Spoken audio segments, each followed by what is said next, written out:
No need for fancy DSLRs, mirrorless cameras, or any of those novelty cameras. Just use your phone. You don't need thousands of dollars worth of camera gear to start vlogging.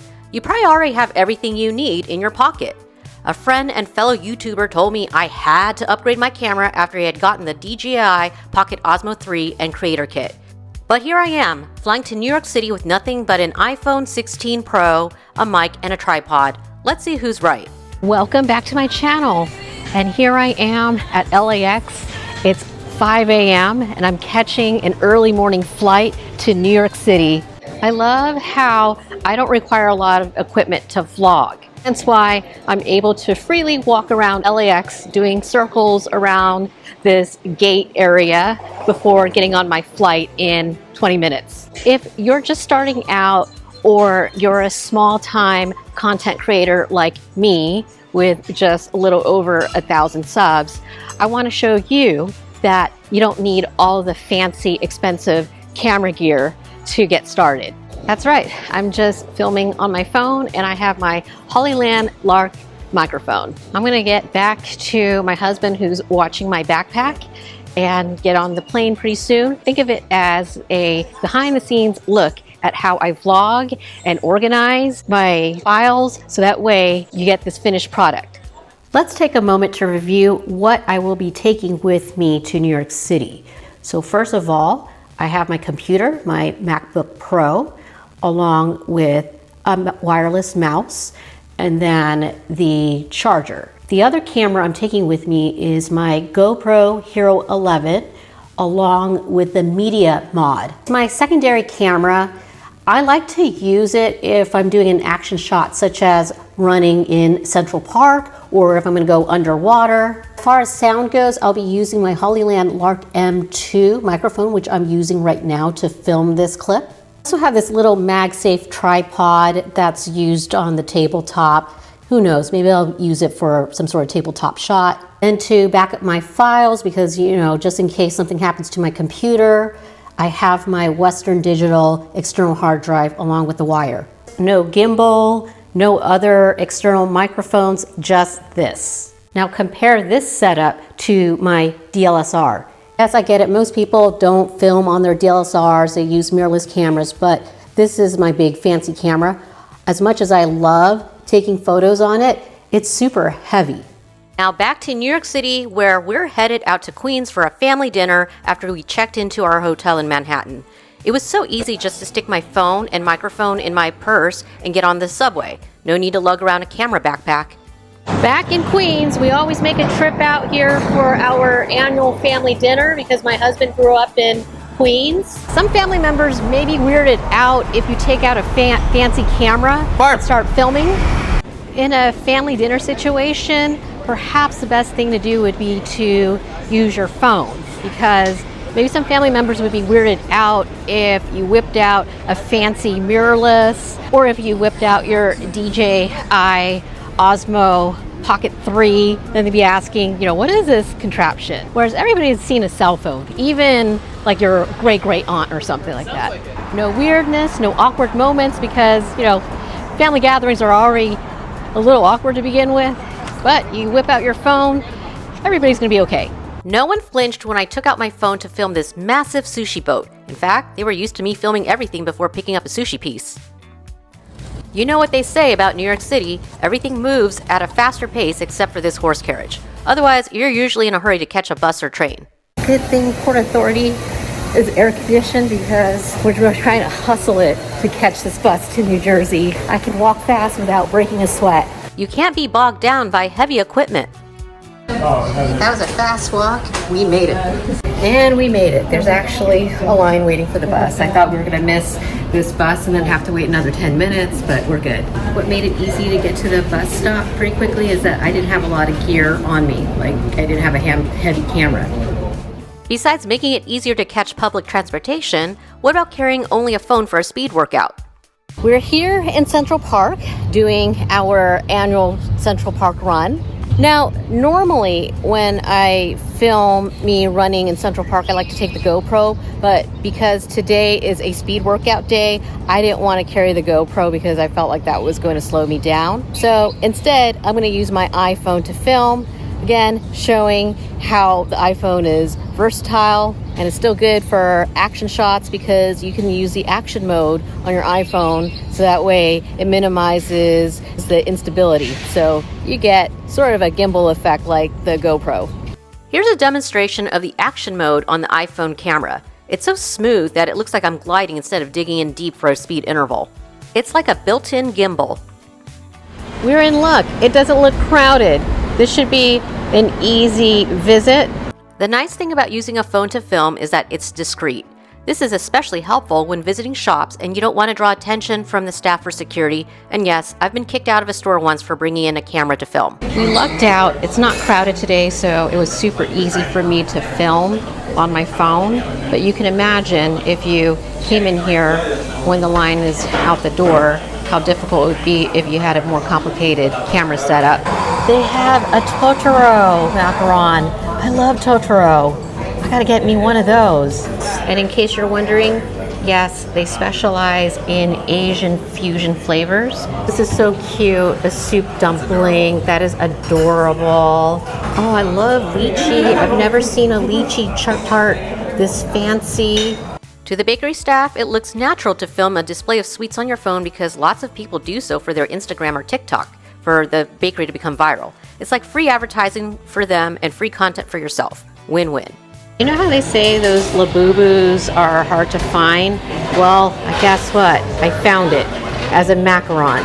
We're standing in front of the Tashkent supermarket, which is famous for Uzbek, Ukrainian, and Russian goods. Nice thing about using an iPhone and with my Hollyland Lark microphone, I can go into that crowded supermarket and just film without any problems. It's crowded in here, so good thing I don't have a big camera bumping into people, bumping into the windows, the glass. On that Sunday afternoon, I was especially glad to have only my phone because you could see this was shoulder-to-shoulder foot traffic by the food bar. And over here is a second row of prepared foods. It's like the middle of the market is just dedicated to prepared foods, and you pretty much get anything.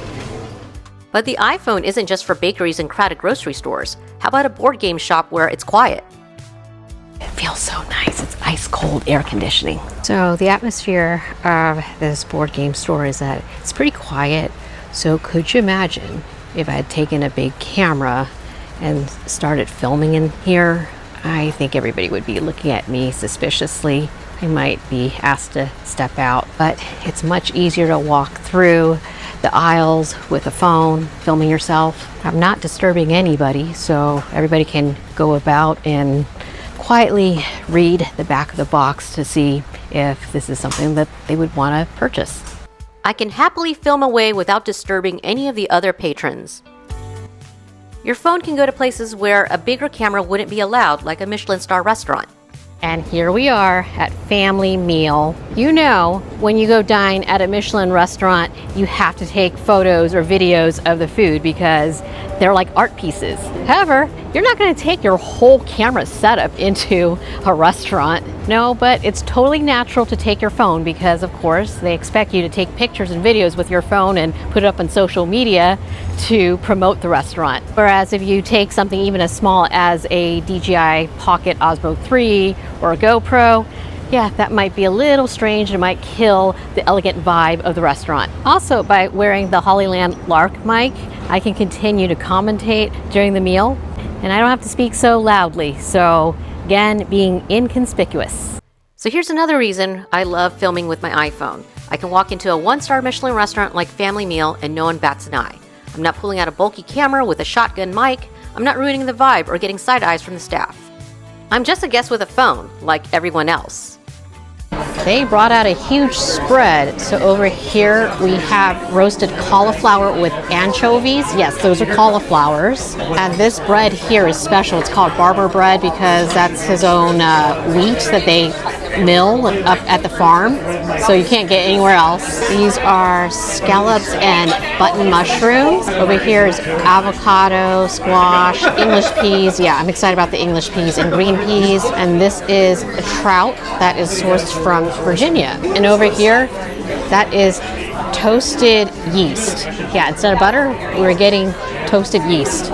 My minimalist setup allows me to live the experience and document it without disrupting this beautiful meal service. It's not just Michelin star restaurants where it's more convenient for you to use your phone to film. What about $1 pizza joints where space is at a premium? Oh, and most of the pizza are not $1 either. Not dollar pizza, and the room here is tight, so just glad that I have an iPhone instead of my big camera. Not a lot of space here to eat. I mean, this is one of those places where you just eat and go. Just eat your pizza, which is not $1. This was like $3 a slice.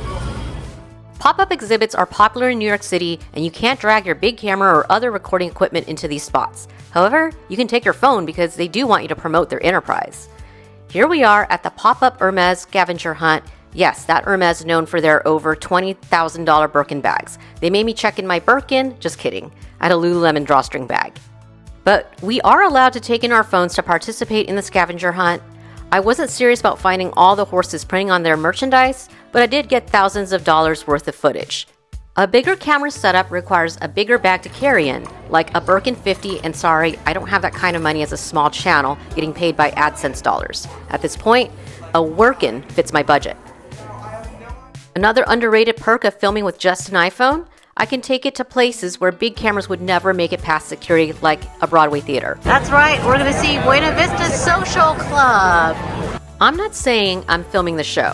That's obviously a no-go. But capturing the pre-show vibe, the anticipation, the little moments before curtain, totally fair game. Finally, using your phone is low stress when you're out on a day trip. Here we are at Brighton Beach and Coney Island. Because I'm out and about all afternoon here in Brighton Beach and Coney Island, I'm glad I have my phone. Otherwise, I would have some neck pain carrying around a heavy camera.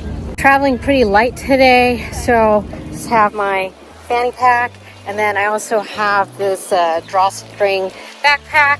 Didn't really put too much in there, just my microphone, my extra batteries, a beach blanket just in case we get wet.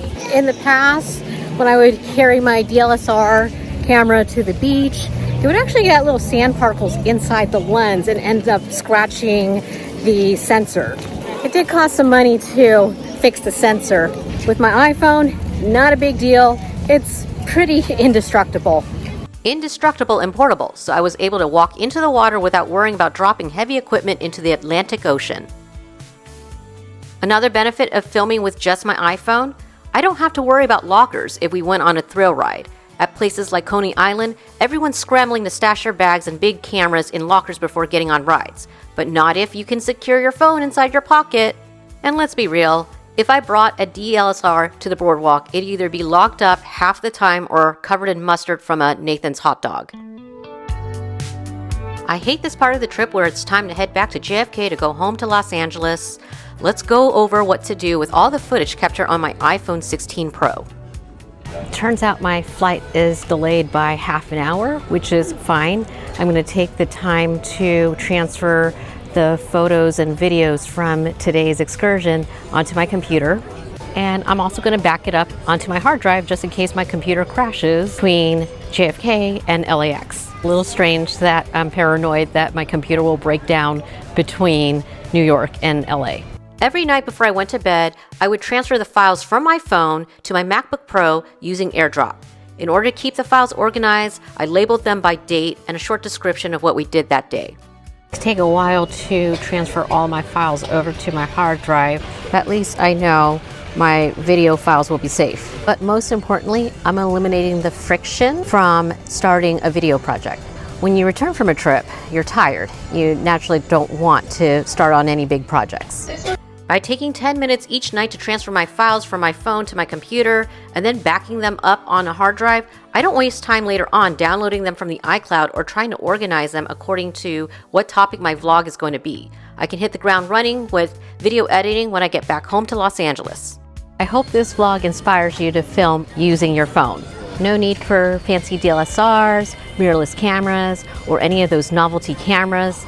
Just use your phone. The biggest takeaway from this is that because I'm not constantly worried about protecting thousands of dollars worth of setup, I end up enjoying my travels more. After all, as a travel vlogger, my first and foremost mission is to experience the destination fully in order to come up with content ideas. I'm capturing more B-roll, getting spontaneous shots I never planned for, shots that turn into whole bonus videos. People are not tuning into my channel because I have the latest camera or filming equipment. All I have are more stories from my travel, and my iPhone lets me capture them in the most authentic manner possible. So to my YouTuber friend who keeps telling me to upgrade, I appreciate the passion, really, but I'm good. You do you. I'm not against nice gear, like this Birkin 50, but if you're a beginner or a small creator, don't let gear hold you back. If you got a story, a phone, and a point of view, you already have what you need. If this gave you confidence to start vlogging with what you've got, drop a like, comment with your own setup, and don't forget to subscribe. I'll see you in my next vlog, filmed on my iPhone, of course.